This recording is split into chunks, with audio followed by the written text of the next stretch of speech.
करूया सुरू? ठीक आहे. गेल्या काही दिवसांपासून आपण अनेक कार्यक्रमांमध्ये भेटत असतो. जिथे जिथे आपण मला भेटत असता तेव्हा मला तुम्ही डॅव्हॉसवर प्रतिक्रिया मागत असता. आणि गेले 2 वर्षात जे घटनाबाह्य सरकार होतं त्यांनी आपण पाहिलं असेल कशी उधळपट्टी केली होती. जे घटनाबाह्य मुख्यमंत्री होते ते 28 तासात 40 कोटी कसे उडवले. मग दुसऱ्या दौऱ्यात त्यांनी 40 अजून अधिकाऱ्यांना नेलं. जणू काही त्यावेळीच्या खर्चाबद्दल त्यांना लाज वाटत नव्हती. आणि काल पण त्यांनी आपण पाहिलं असेल मागच्या वर्षी देखील असंच एक मोठं डेलिगेशन नेलं होतं. एक फरक आणि एक आनंदाची गोष्ट आहे की ह्यावेळी तसं काही पसारा नेला नाही आहे किंवा जास्तीत जास्त काही उधळपट्टी करायची नाही करायची ह्याच्यात मी जाणार नाही, कारण त्याच्यावर अजून थोडा आम्ही अभ्यास करत आहोत. पण कुठेतरी आम्हाला वाटलं पहिलं 1-2 दिवस बघून की आता ह्याच्यातून काहीतरी चांगलं निघेल. बघा, मी नेहमी हे सांगितलेलं आहे की आपल्या राज्यात असेल, आपल्या देशात असेल, देशात कुठच्याही राज्यात परस्पर जी गुंतवणूक येते किंवा कुठच्याही राज्याच्या कामामुळे गुंतवणूक येते, एक विश्वास ठेवून गुंतवणूक येते, त्याला आम्ही कोणी विरोध करत नाही, उलट आनंदच आहे. आणि आत्ता गेले 2-3 दिवस मुख्यमंत्र्यांचं ट्विटर हँडल पाहिल्यानंतर असं वाटायला लागलं की आता एवढी गुंतवणूक आलेली आहे की जुनी पेन्शन योजना असेल ही लगेच लागू होईल. लाडकी बहीणचे 2100 काय तुम्ही अजून 1-2 शून्य लावून पण लगेच लागू करू शकता. त्याचसोबत STची जी भाडेवाढ झालेली आहे ती आत्ता रद्द होणं गरजेचं आहे. ती पण ह्या एवढ्या सगळ्या गुंतवणुकीनंतर रद्द होईल, आम्हाला खात्री पटलेली आहे. STची जे विलिनीकरण पाहिजे होतं ते होईल, कर्जमाफी आत्ता होईल, कारण एवढी ऐतिहासिक गुंतवणूक आणलेली आहे. हे काय लगेच आता ट्रान्सलेट होईल नाही होईल तर हे मुख्यमंत्र्यांनी सांगावं, कारण असंच 6 वर्षापूर्वी पण त्यांनी 16.5 लाख कोटी जाहीर केले होते महाराष्ट्रासाठी, आपल्याला आठवत असेल 2018 साली. त्याचंही पुढे काय झालं ह्याचं अजून उत्तर आलं नाही, तरी देखील आम्ही याच्यावर शंका उपस्थित करणार नाही. पण 1-2 गोष्टी आपल्या माध्यमातून लोकांसमोर नक्कीच आणू आम्ही. एक, जे जाहीर झालेले आणि आत्तापर्यंत आमच्या हातात आलेले, जे लोकांच्या हातात आलेले माहिती आलेली आहे त्याच्यातून एकूण 54 हे असे करार त्यांनी ह्या कंपन्यांबरोबर केलेले आहेत. 54 करार केलेले आहेत. MOUs, memorandum of understanding. MOU म्हणजे नक्की काय असतं, तर आम्ही कधीतरी पुढच्या काळामध्ये गुंतवणूक करू असं प्राथमिक त्यांना एक मान्यता असते. त्यातून विदेशी कंपन्या आहेत 11, चांगल्या आनंदाची गोष्ट आहे. त्या 54 मधून भारतीय कंपन्या ह्या 43 आहेत आणि त्याच्यातूनच त्या 43 मधून 31 कंपन्या या महाराष्ट्रामधल्या.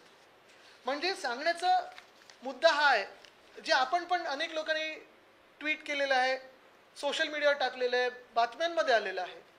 जसं काल परवाकडे पण मी ट्विट केलं होतं की एवढ्या जर महाराष्ट्रातल्या कंपन्या असतील, एवढ्या जर भारतीय कंपन्या असतील, तर मग गेले 2 वर्ष मॅग्नेटिक महाराष्ट्र किंवा आत्ता सरकार आल्या मॅग्नेटिक महाराष्ट्र घेऊन इथेच तो कार्यक्रम का नाही केला? कारण थोडं डॅव्हॉसकडे आपला बघण्याचा दृष्टिकोन थोडा बदलणं गरजेचं आहे.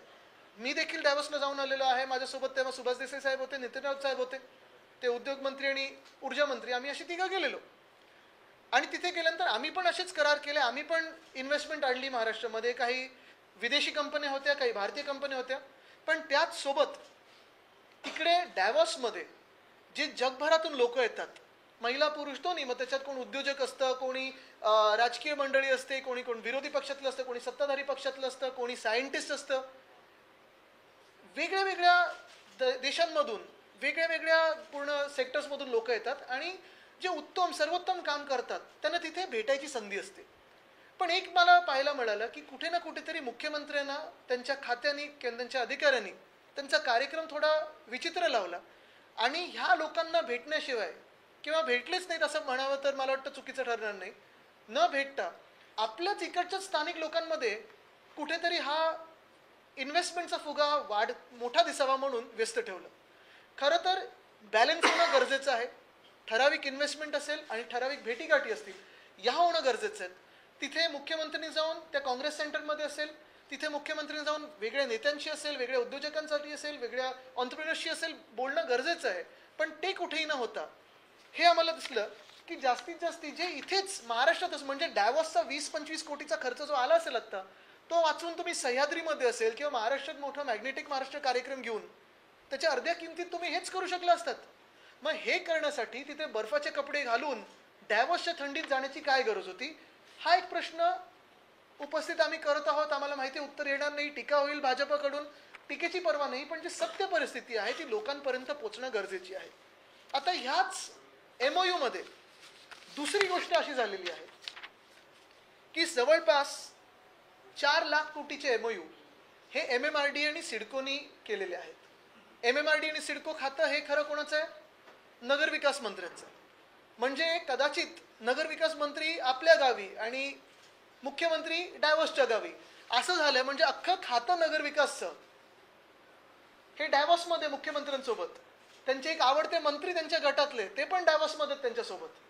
पण नगरविकास मंत्र्यांना इन्व्हिटेशन मिळालं नाही मिळालं, व्हाईट बॅच मिळाला नाही मिळाला, हे अजून कुठेही स्पष्टीकरण आलं नाही. पण आम्ही नेहमी शिवसेना उद्धव बाळासाहेब ठाकरे म्हणून ज्यांच्यावर अन्याय होतो त्यांच्यासाठी लढत असतो. आणि आज नगरविकास मंत्र्यांवर अन्याय झालेला आहे, नाराजी त्यांच्या चेहऱ्यावर दिसत आहे. आणि अख्खं खातं नेलं पण त्यांना इथेच ठेवलेलं आहे. त्यांच्या खात्यासाठी सगळे MOU सही केले तिथे, ते मुख्यमंत्र्यांनी केलेत, पण नगरविकास मंत्री कुठे दिसेना, हे पहिल्यांदा दिसायला लागलेलं आहे. बरं, इथे नगरविकास खात्याने पण MMRDA आणि सिडकोनी पण जे MOU केलेले आहेत, काही MOU तर अक्षरशः बिल्डर्ससोबत तिथे केलेले आहेत. आता बिल्डर्स म्हणजे चुकीच्या ह्यानी नाही किंवा वाईट ह्यानी नाही बोलत आहे, पण ज्यांनी जमिनी घेतलेल्या आहेत किंवा कुठच्या स्पेशल प्लॅनिंग अथॉरिटीमध्ये जमिनी घेतलेल्या आहेत जिथे बिल्डिंग येणारच आहे. आता बघा ना, इथे Sumitomo realty and development company limited ही जॅपनीज कंपनी आहे. त्यांनी साधारणपणे 2-3 एकरचे प्लॉट MMRDA मध्ये इथे BKC मध्ये घेतलेत. 2,500 कोटी टाकलेले तिथे, 6,000 कोटीची गुंतवणूक झालेली आहे. त्यांच्याबरोबर पुन्हा एकदा करार केलाय. तो कशासाठी? तर ती गुंतवणूक झाली, त्याच्यावर तुम्ही आता बिल्डिंग बांधणार, त्याच्यातून ऑफिसेस बांधणार, त्याचा करार. म्हणजे त्याला काही अर्थ आहे का? ती गुंतवणूक झालेली आहे, ती गुंतवणूक आता ती आपल्या खात्यात पण आलेली आहे, त्यांनी जमीन घेऊन झालेली आहे, कन्स्ट्रक्शन सुरू होणार आहे. ते कन्स्ट्रक्शन कसं होणार ह्याच्यावर मला वाटतं करार त्यांनी केलेला आहे. त्याच्यात काय लिहिलं आहे तर suggest urban regional development, social physical digital infrastructure, climate change resiliency, adaptation, sustainability, लिव्हेबिलिटी.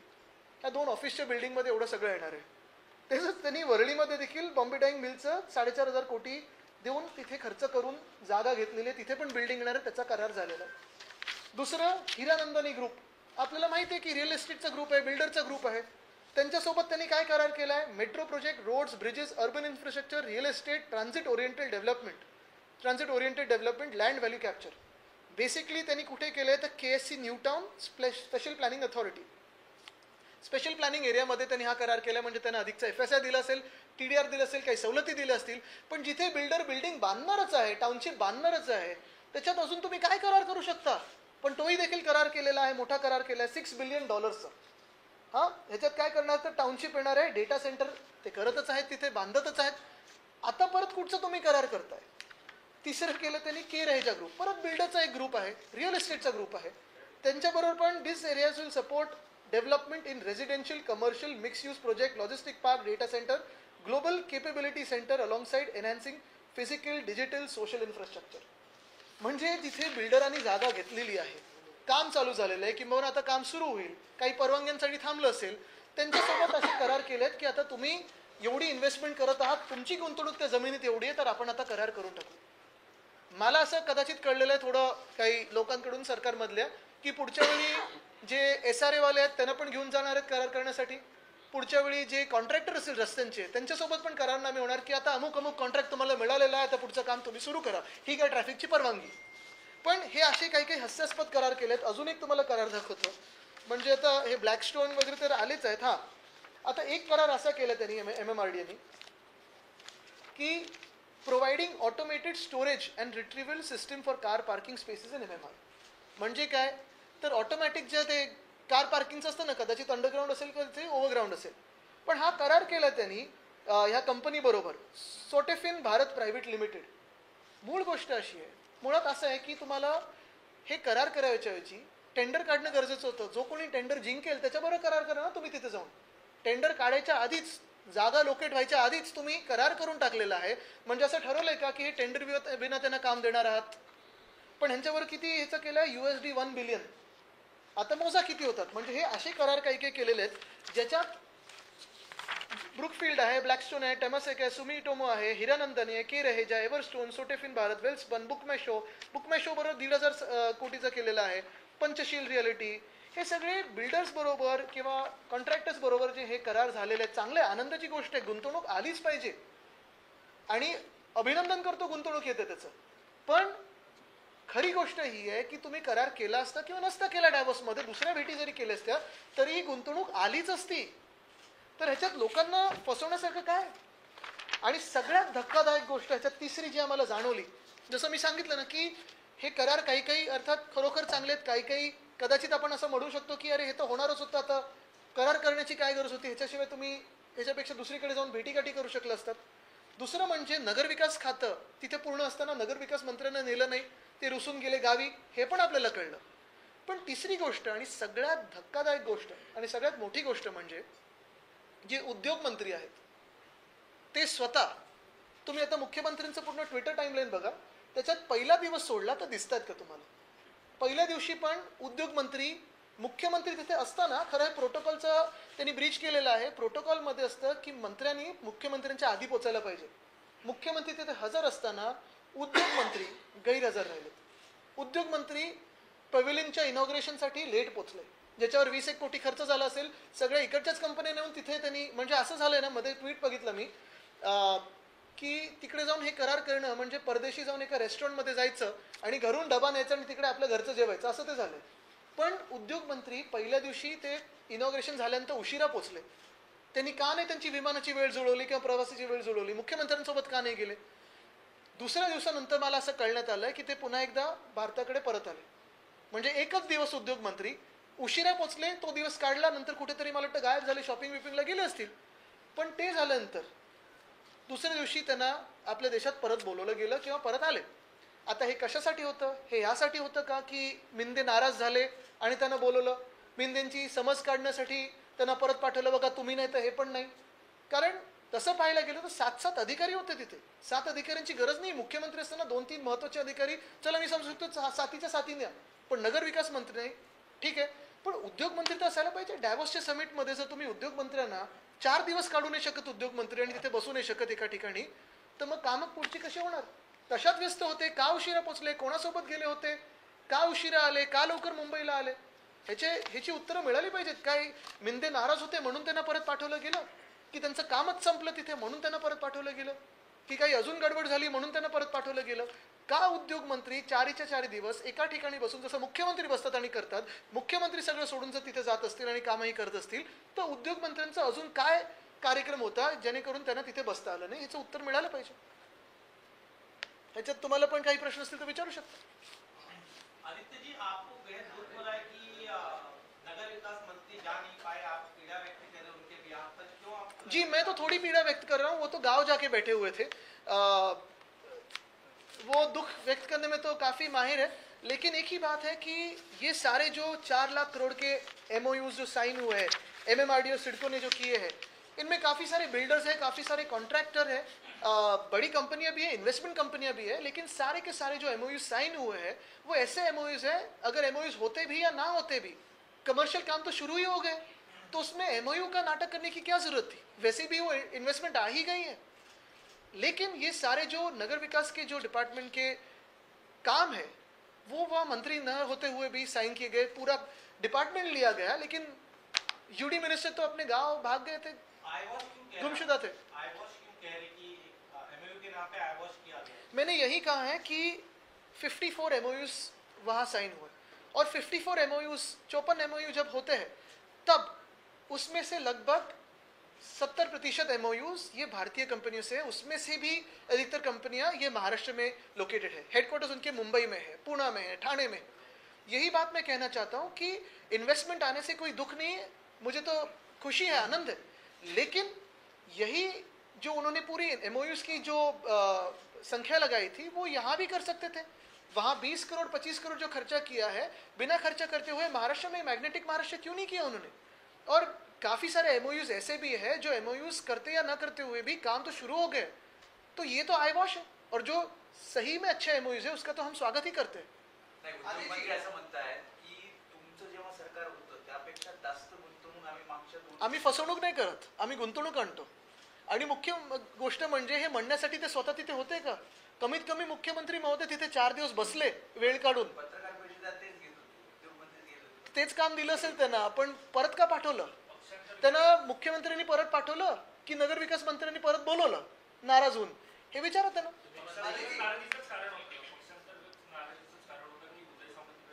आता काय काय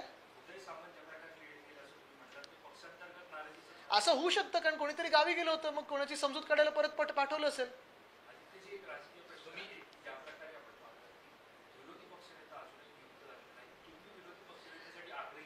डॅव्हॉसला नाही तर नक्की करू काय? तुम्ही ऐका, तुम्हाला सांगतो, हा जो राजकीय प्रश्न आहे ना, ह्याचं उत्तर पक्षातूनच येईल, ही वेगळी गोष्ट झाली. पण राजकीय पक्ष किंवा हे जे राजकीय प्रश्न आहेत त्याच्यापेक्षा महत्त्वाचा आज राज्याचा प्रश्न आहे. आणि आज डॅव्हॉसमध्ये जाताना जसं मी सांगितलं ना, मी कुठेही दुःख व्यक्त करत नाही. इन्व्हेस्टमेंट येते, इन्व्हेस्टमेंट येणं चांगलीच आहे, पण ह्याच्यातून खरोखर किती इन्व्हेस्टमेंट आहे जी ह्या बैठकींमधून आली, आणि किती इन्व्हेस्टमेंट अशी आहे जी कधी तुम्ही MOU केला असता किंवा नसतं तरी आलीच असती. जसं काही काही जसं हिरानंदानी आहेत किंवा काय डेटा सेंटर आहेत जे त्यांनी जमिनी घेतल्या, जिथे बिल्डिंग बांधणं सुरू झालं, त्याच्याबरोबर MOU काय करायचं? तेही तिथे जाऊन त्यापेक्षा इतर लोकांना भेटले असते, इतर राजकीय नेत्यांना भेटले असते, वेगळ्या वेगळ्या पविलियनना भेटी दिल्या असत्या, काँग्रेस सेंटरमध्ये अजून एकदा दोनदा बोलले असते, एक दोन सेशनमध्ये बसले असते. तुम्हाला सांगतो, डॅव्हॉस सारखी जागतिक नेटवर्किंग साठी दुसरी कुठची जागा नाही, ह्याच्यापेक्षा उत्तम जागा तुम्हाला सापडणार नाही. आणि कधीतरी मला पण हे वाटतं, आणि हे मी राजकीय टीका करत नाहीये, कदाचित पुढच्या दौऱ्यामध्ये जर मला त्यांनी तेवढं महत्त्वाचं समजलं तर ते माझा सल्ला घेऊ शकतील. माझा सल्ला देण्यासारखं मोठा नाही, पण थोडा दृष्टिकोन बदलला पाहिजे. आणि MOUs बरोबर फॅसिनेशन आहे ना, ते थोडं सोडून MOU आपण मॅग्नेटिक महाराष्ट्र, म्हणजे बघा, ट्रम्प काही तिथे गेले नाहीत 50 बिलियन 500 बिलियनचं वगैरे, त्यांनी तिथे USA मध्ये केलं. तसंच महाराष्ट्रामध्ये गेले 2 वर्ष मॅग्नेटिक महाराष्ट्र कार्यक्रम झाला नाहीये. तर व्हायब्रंट गुजरात होतो, तामिळनाडू करतं, आसाम करतं, ओडिसा करतं, उत्तर प्रदेश करतं, मध्य प्रदेश करतं. त्यांचे सगळ्यांचे मुख्यमंत्री आपल्याकडे येऊन रोड शो करतात. गेले 2 वर्षात आपले मुख्यमंत्री गेले नाहीत कुठे रोड शो करायला. का नाही गेले? मॅग्नेटिक महाराष्ट्र का नाही झाला कार्यक्रम? माझं म्हणणं एवढंच आहे की हे सगळे MOUs तुम्ही इथे पण करू शकले असतात. तिथे जाऊन थोडं जगाशी आपण ओपन बोलायला पाहिजे, भेटायला पाहिजे, चर्चा करायला पाहिजे, संवाद करायला पाहिजे. जाण्याची शक्यता आहे का? आता तुम्ही बोलतात की पुढच्या वेळी तुम्ही सरकारमध्ये काही अदली बदल करताय का? मध्ये पॉज पण घेतलात तुम्ही. नाही, मी त्यांना सांगत होतो की दृष्टिकोन कसा बदलला पाहिजे, म्हणजे डॅव्हॉसकडे बघण्याचा, त्यांच्या मित्र पक्षांकडे नाही. नगरविकास खात्याच्या मंत्र्यांना तिकडे घेऊन गेले नाही, पण अधिकाऱ्यांना घेऊन गेले होते. अन्याय होतो त्यांच्यावर, त्याच्यासाठी शिवसेना उद्धव बाळासाहेब ठाकरे पक्ष लढतो. तुमचं असं म्हणणं आहे का की त्यांच्या दुःखात आम्ही सहभागी व्हावं? आपने उदय सामंत का जिक्र किया, लेकिन अब वो पलट कर कह रहे कि आपके पार्टी के विधायक जो है, कांग्रेस विधायक, वो जल्द से जल्द शिंदे सेना में शामिल होने वाले हैं। देखिए, यही बात है, वो अलट कर कहे, पलट कर कहे, कैसे भी कहे, लेकिन बात यही है ना कि वो इतने इसमें व्यस्त है गंदी राजनीति में कि उनको जनता की सेवा करने का सोच भी उनके मन में नहीं आती. अगर मुख्यमंत्री महोदय खुद समय निकालकर डैवोस में बैठ सकते हैं, इतने MOUs के लिए बैठ सकते हैं, तो फिर उद्योग मंत्री नहीं बैठ सकते? वो तो उनके ही मंत्रिमंडल के एक हिस्सा है ना. तो आप राजनीति करिए, तोड़िए फोड़िए, सब कीजिए, लेकिन वहां बैठने के बाद जो काम की, जिस काम की शपथ आपने ली है, वो तो पूरे काम कीजिए. एक नाही, असं होऊ नये ही अशी माझी इच्छा आहे, आणि म्हणून आज मी ही पत्रकार परिषद घेत आहे. आणि मी हे पण सांगतो की पुढच्या वेळीपासून थोडा आपल्या राज्याने किंवा आपल्या राज्याच्या अधिकाऱ्यांनी प्रयत्न केला पाहिजे की जे जगातले वेगवेगळे नेते असतील, उद्योगपती असतील, सोशल एंटरप्रेनर्स असतील, ह्यांची पण भेट घ्यावी. जे आम्ही प्रयत्न केला होता, आम्ही पुरेपूर प्रयत्न केला होता, तसं सेशनमध्ये काही बसलो. गरज नाही की प्रत्येक वेळी आपण बोलायला पाहिजे, दुसरे कोण बोलत असतात आपण ऐकून घेतलं पाहिजे. चांगलं काही शिकायला मिळतं. नुसतं MOUs म्हणजे काही डायव्हर्स नाहीये. हे वेगळं फॅसिनेशन कधी नव्हतं. मग कोण स्वागताला येतंय, कोण काय, हे सगळं नाहीये. हे फॅशन परेड लोक आपल्याला तिथे कामं झालेली पाहिजेत. मी परत एकदा सांगेन, गुंतवणूक आल्याचं दुःख नाहीये, पण ही गुंतवणूक खरी किती गुंतवणूक आहे आणि किती फसवणूक आहे हे पण एक लोकांसमोर आम्ही आणण्याचा प्रयत्न केला. एक मिनिट विवेकजी, मग आदित्य, आपने कहा कि 70% ऑफ MOUs पहले से साइन हो चुके थे. मैक्सिमम कंपनीज है वो मुंबई महाराष्ट्र की है. तो क्या ये इंडस्ट्री मिनिस्टर्स और CM के बीच में कोऑर्डिनेशन नहीं थे कि ऑलरेडी सब कुछ हो चुका है, तो व्हाई? मैं यही कहना चाहता हूं कि ये फैसिनेशन जो है सिर्फ MOUs करने का, वो उससे थोड़े दूर हटके डैवोस अगर अगले समय जाए तो डैवोस जैसे जगह नहीं है जहां आप ग्लोबल नेटवर्किंग कर सकते हो, अपने राज्य की बात दुनिया के स्तर पे ला सकते हो. MOUs बिल्कुल करने चाहिए, हमने भी किए थे. मिक्स MOUs थे, कहीं अपने यहाँ के थे, कहीं बाहर के थे, विदेशी कंपनियां थी, उन्होंने भी वो करना चाहिए. लेकिन 4 दिन सिर्फ MOU में बिताना, ये मैं जायज़ नहीं समझता, क्योंकि समय बर्बाद हो जाता है जिसमें आप दूसरे लोगों से, दुनिया के अलग अलग देशों के लोगों से मिल सकते हो. तो ये बात तो मैं स्पष्ट रूप से कहना चाहता हूँ कि फैसिनेशन से थोड़ा दूर हट के करें. दूसरी बात ये मैं जो मैंने कही वो यही थी कि लगभग 70% ऐसी कंपनियां हैं जो मुंबई में बसी हुई है. तो आप सह्याद्री में लेते, या मंत्रालय में बुला लेते, या कहीं भी मैग्नेटिक महाराष्ट्र कर लेते. छत्रपति संभाजीनगर में कीजिए, लातूर में कीजिए, कोल्हापुर में कीजिए, नासिक में कीजिए, लेकिन दुनिया को यहाँ लाइए. मैं तो ये भी मांग की है, जो मैं कोशिश कर रहा था और मैंने बातचीत शुरू की थी, कि जैसे डैवोस में ये विंटर में होता है, वैसे एक समर डैवोस क्यों ना हमारे महाराष्ट्र में हो. मुंबई में हो, पुणे में हो, बहुत सारी जगह है। यहाँ मुंबई में तो LMACC है, कन्वेंशन सेंटर है, काफ़ी सारी है, सह्याद्री है, पूरे महाराष्ट्र में हो सकता है। समर डाइवर्स की कोशिश करें। शराब बनाने वाली कंपनियों के साथ MOUs किए गए हैं, प्राथमिकता आपको लग रहा है चेंज होगी? मुझे लगा गोमूत्र बनाने वाले करेंगे, लेकिन यही बात है ना, अगर कोई दूसरी पार्टी करती तो ये रास्ते पे आंदोलन करते, अब इनकी पार्टी करे तो सब चुप है। सर एक महत्वाचा मुद्दा आहे, खरं तर मुख्यमंत्री गुंतवणूक आणतात तर दुसरीकडे भाजपचे नेते बांगलादेशींना शोधतायत.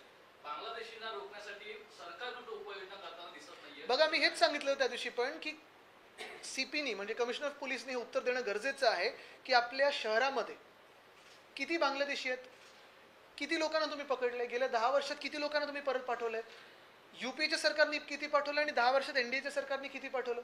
बरं, ही पूर्ण जबाबदारी बॉर्डरची जी असते ती केंद्र सरकारची असते. म्हणजे जे कोणी भाजपमधून असतील किंवा जे मोर्चे काढतात त्यांचं म्हणणं एकच आहे की हे भाजपाच्या केंद्र सरकारचं अपयश आहे बांगलादेशांना रोखण्यामध्ये. आता तुम्ही त्यांची दुटप्पी भूमिका बघा. एका बाजूला सांगतायत तिथे बांगलादेशमध्ये हिंदूंवर अत्याचार होतात आणि तिथे हिंदू आक्रोश करतात, बरोबर आहे. मग त्याच बांगलादेशवर तुम्ही क्रिकेट खेळता का? कारण तुमच्या गृहमंत्र्यांचा मुलगा तिथे अध्यक्ष आहे किंवा BCCI मध्ये. त्याच बांगलादेशला तुम्ही कितीतरी 1000 टननी भात पोचवलाय, तांदूळ दिला तिथे तुम्ही. त्याच बांगलादेशला जिथे हिंदूंवर अत्याचार होतो, आता डिसेंबर जानेवारीमध्ये तांदूळ दिलाय. कशासाठी दिलाय? बरं, त्याच बांगलादेशी लोकांना तुम्ही पकडण्यात अपयशी ठरलात, पण इथे तुम्हाला दंगली घडवायच्यात निवडणुका जिंकण्यासाठी. म्हणजे तुम्ही हिंदूंचा वापर फक्त आणि फक्त निवडणुकीसाठी करता आणि स्वार्थासाठी करता भाजप म्हणून, हे लोकांना कळलेलं आहे. आदित्य जी, ग्रामीण महाराष्ट्र की लाइफलाइन कहे जाने वाले लाल परी की किराए में बढ़ोतरी की गई है, क्या महाविकास आघाड़ी से खिलाफ आंदोलन करेंगे? मुझे लगता है कि आज जो जितनी इन्वेस्टमेंट आई है उसकी वजह से वो भी रेट नीचे जाने चाहिए. लेकिन ये तो बात है ना, ST की जो हमने कहा था, जो आंदोलन हो रहा था, कितने सारे आंदोलन हो रहे थे. अभी हम इंतजार करेंगे कि कैसे उसको आगे लेके जाना है. लेकिन आज जो मैं बात करना चाहता हूँ वो डायवर्स की है. दौऱ्यावरती तुम्ही आता म्हणालात की तुम्ही सुद्धा दौरा केला होता, तुम्ही सुद्धा गुंतवणूक आणली होती, त्यावेळेला विरोधकांनी तुमच्यावर टीका केली. आता तुमचे विरोधकांनी डायव्हर्स दौरा आणि त्यांनी गुंतवणूक आणली, तुम्ही टीका केली. आता तुम्ही एक बघा, विश्वासार्थी डायव्हर्स दौरा कोणता असतो? आता तुम्ही बघा, मी एकच सांगेन तुम्हाला, ज्या प्रकारे प्रत्येकांची पत्रकार परिषद आणि जो विषय आम्ही हाती घेतो, कागदपत्र आणि त्याचं ॲनालिसिस करून देतो, तसं त्यांनी केलंय का? इलेक्ट्रिक बसेस ज्या आम्ही आणल्या, काय काय आरोप लावलेले त्यावेळी, उद्घाटन कोणी केलं? गडकरी साहेबांनी केलं सरकार पडल्यानंतर, त्याच बसेसवर. म्हणजे अनेक गोष्टी अशा आहेत ना, जी आम्ही कामं सुरू केली ते उद्घाटन करतात. मला त्याच्यात जायचं नाहीये, पण परत एकदा तुम्हाला सांगतो, आजचे जे मी आणले लोकांसमोर ते हेच आहे. गुंतवणूक येण्याचा आनंद आहे, पण ही काही गुंतवणूक काही खरी आहे, काही फसवणूक आहे. काही अशा गोष्टी आहेत जे बिल्डर्स बरोबर केलेल्या आहेत, ज्या जमिनी त्यांनी घेतल्यात, ज्या पायलिंग प्लिंथ वगैरे चालू झालं असेल त्यांचं, मग त्यांच्याबरोबर परत काय करार करायचे? नुसतं एक आकडा मोठा दाखवायचा, ह्याच्यासाठी तुम्ही काही कराल. त्यापेक्षा मी एवढंच सांगतोय, टीका करत नाहीये, सल्ला पण देत नाहीये, पण सांगतोय एक मुंबईकर म्हणून, एक महाराष्ट्रातला नागरिक म्हणून, की पुढच्या वेळी जेव्हा तुम्ही जाल तेव्हा एकतर उद्योगमंत्री जे कोणी असतील, आता त्यावेळेचे मला माहीत नाही, त्यांना जे कोणी असतील सोबत, त्यांना 4च्या 4 दिवस तिथे बसवा, सोबत घेऊन फिरा आणि त्यांना सांगा की इथे काम करायला आलोय, फॅशन परेड करायला आलो नाही. एका दिवसात पळून काय जाता तुम्ही? आपली सत्ता असताना संजय राठोड यांचा राजीनामा आपण घेतला होता, त्यांच्यावर आरोप झाले होते. मात्र आता अशी माहिती येते की त्याच संजय राठोडांना आता क्लीन चिट भेटते. आता आपण पहा ना, अजून जे म्हणजे आता आज बीड आक्रोश करत आहे, परभणी आक्रोश करत आहे, त्याला पण उत्तर देण्याची गरजच नाही आहे भाजपला. कारण भाजपला वाटतंय की कोणी किती रस्त्यावर आंदोलन केलं, कुठच्याही समाजाने केलं, कुठच्याही धर्माने केलं, कुठच्याही नागरिकांनी केलं, कुठचंही लेबल न लावता, तरी आमचं EVMनी बहुमत मिळालं, आम्हाला काय फरक पडतं, असं भाजपचं मनस्थिती आहे. Sorry, Can you repeat this in English? You're saying. 1 minute, I'll just come, एक करके येतो मी. Welcome back. Aditya ji, BJP के नेता नीतीश राणे जो मंत्री थे सरकार में, उन्होंने सवाल खड़े किए पूरे सैफ अली खान के सिनेरियो पे, क्वेश्चन मार्क खड़े कर दिए. उन्होंने अपनी पुलिस, अपनी सरकार और फिर सिंधे कैंप के संजय निर्मल ने भी लगा कि कहानी कुछ डाइजेस्ट नहीं हो रही है कि इतना इंजस्ट होने के बाद Saif Ali Khan fit end fine walk कर रहे हैं. तो ये सब पूरे मुद्दे पे जो चल रहा है उस पर क्या कहना चाहिए? देखिए, मैं उनको कभी जवाब नहीं देता क्योंकि उनको मुझे स्तर देना नहीं है. और दूसरी बात है कि ऐसे विषय पे बात करके, जो मेरे महाराष्ट्र के विषय है, जो डाइवोर्स के विषय है, जो इन्वेस्टमेंट आने वाली है, मैं उस पर बात करना चाहता हूँ. So you are saying more than 70% of these companies belong to Maharashtra, Thane, Mumbai. Yes. Please put some light on the number of companies that you signed MOUs with.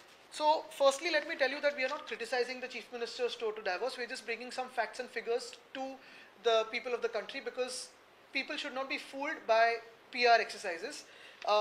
In total, about 54 MOUs have been signed with various companies across the board in Davos by the government of Maharashtra and by the Chief Minister of Maharashtra, out of which almost 43 companies are Indian, 11 companies are foreign companies, and out of these 43 companies, 31 companies are located in Maharashtra.